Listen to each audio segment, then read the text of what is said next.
Grupo de Estudos para o Desenvolvimento da Administração. Missão: estudar, discutir, ampliar e difundir conhecimentos da ciência aplicada da administração, a fim de contribuir para o aprimoramento da cultura específica no Brasil. Compromisso ético.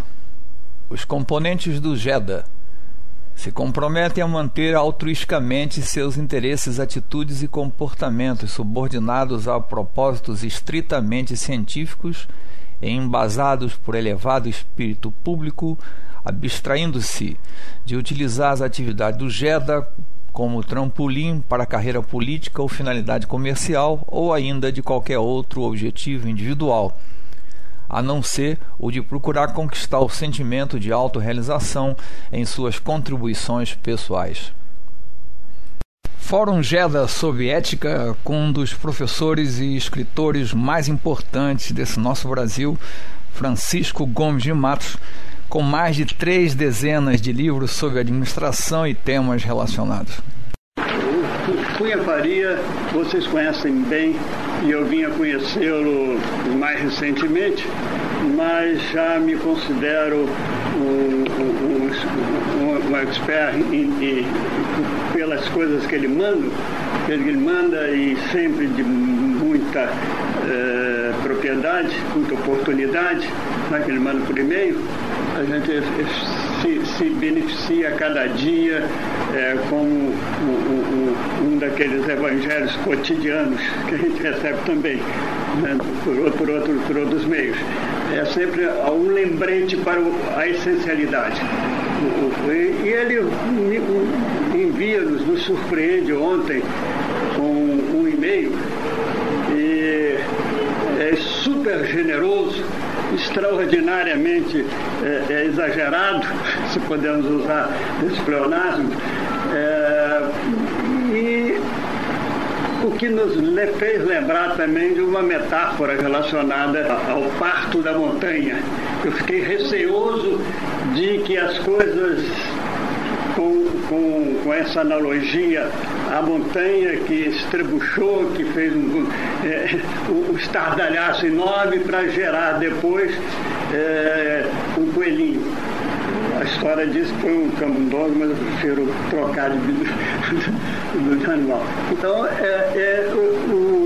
penso e me preocupa que a expectativa não seja correspondida, né? Que na verdade vai muito dentro de uma linha de generosidade dele, e a gente aí não tendo por corresponder. O GEDA é o Grupo de Estudos de Desenvolvimento da Administração. Professor Gomes de Matos, qual a sua opinião sobre nosso grupo? É um grupo super interessado em assuntos como este, e é um grupo numericamente muito bom para se trabalhar, em diálogo. Então eu penso que, muito mais do que uma exposição, a gente pode estabelecer aqui uma conversação. Nós podemos, na verdade, trocar ideias sobre um tema que, como a liderança, é um tema que vem desde do nascimento da humanidade. Desde que a humanidade pensa, esses temas são tratados e sempre atuais. Professor, dentro de sua experiência, dê uma visão geral sobre ética. Então, ética é alguma coisa que ganha expressão no momento em que há uma espécie de eclipse da ética, né? A gente tende a focar os aspectos negativos e com isso esvazia o conceito, né? Esvazia o próprio valor.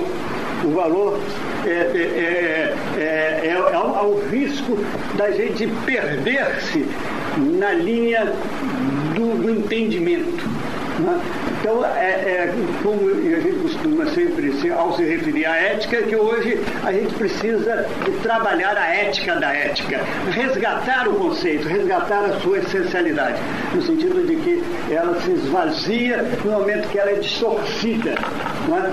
Fala-se muito em ética porque está faltando ética na linha comportamental, na linha das atitudes, na linha da própria concepção do que seja ético, do que seja seja desejável em termos de uma sociedade saudável, porque não há grupo social que se sustenha sem ter esse componente ético, sem ter uma substância ética e sem ter uma liderança ética para fazer com que as coisas aconteçam. Então você hoje, são conceitos que eu ligo muito intimamente, porque você não pode pensar num sem o outro. Fazer aí o nosso desafio, que é o desafio do século XXI, em termos de como a ética se posiciona, foi assim que nos colocou o nosso líder, como a ética se correlaciona a esse aspecto da administração.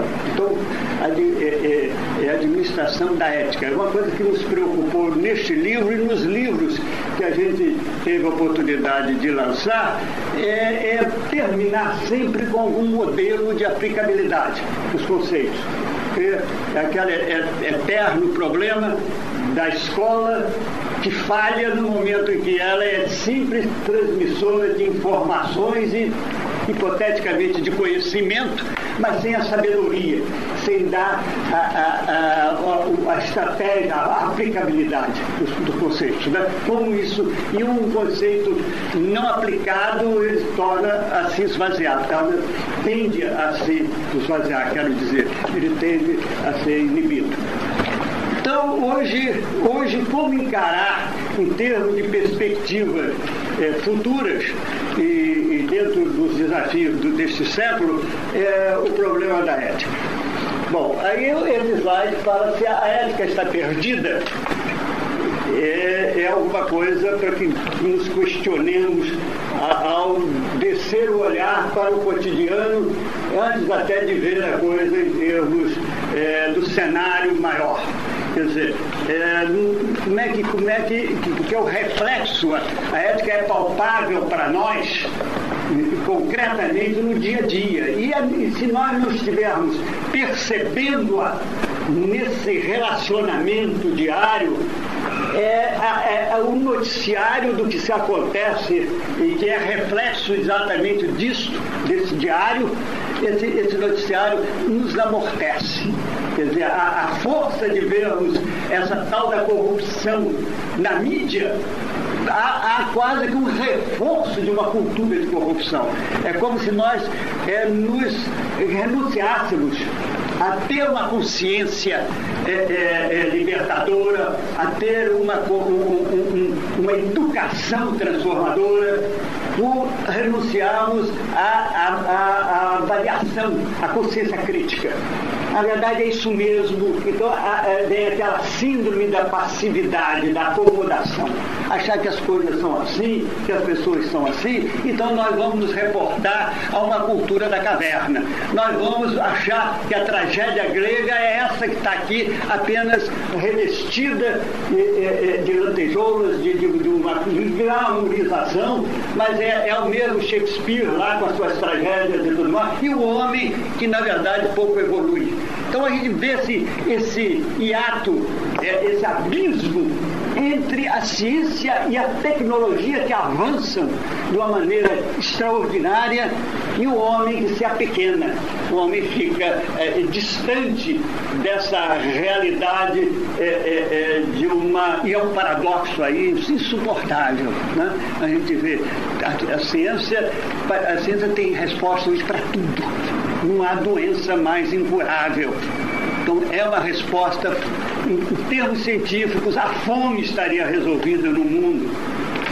E por que há tanta miséria? Né? Por que há tanta miséria? Né? Por que o planeta está se deteriorando? Por quê? Com a ciência aí, e até mesmo eu me questiono, que parece que na atualidade agora que se diz, bom, o que aconteceu no Japão foi na verdade imprevisível, foi problema que escapou ao homem. Mas se o homem foi agredindo a natureza de uma maneira tão brutal, se o homem já explodiu tantos artefatos atômicos aí que a gente nem sabe, no mar, no deserto, todas as potências investiram nessa linha, será que isso não alterou essa parte do planeta em si, e não há hoje, quer dizer, a ação humana assim presente em todas as catástrofes. Então, como isso bate para nós, em termos éticos, de nos prevenirmos e atuarmos sobre isso? Somos poucos pensando nisso, mas são poucos os cientistas que estão criando as maravilhas da ciência, né? E gerando essa tecnologia incrível que está ao nosso alcance e que também não educada e não para mentes educadas, ela se torna também escravizadora, se torna emburrecedora. A gente está vendo o paradoxo de uma tecnologia que desestimula ao pensar. No momento em que bota gerações inteiras vidradas numa realidade virtual que não passa para o real. Fica dentro da própria virtualidade. As pessoas vão se tornando vitimadas por essa virtualidade. Né? E não há estímulo a pensar, a usar a tecnologia realmente para gerar uma sociedade melhor, um mundo melhor, uma vida melhor, né? Para cada qual. Então, esses são desafios realmente muito sérios que teremos que nos defrontar a curtíssimo prazo.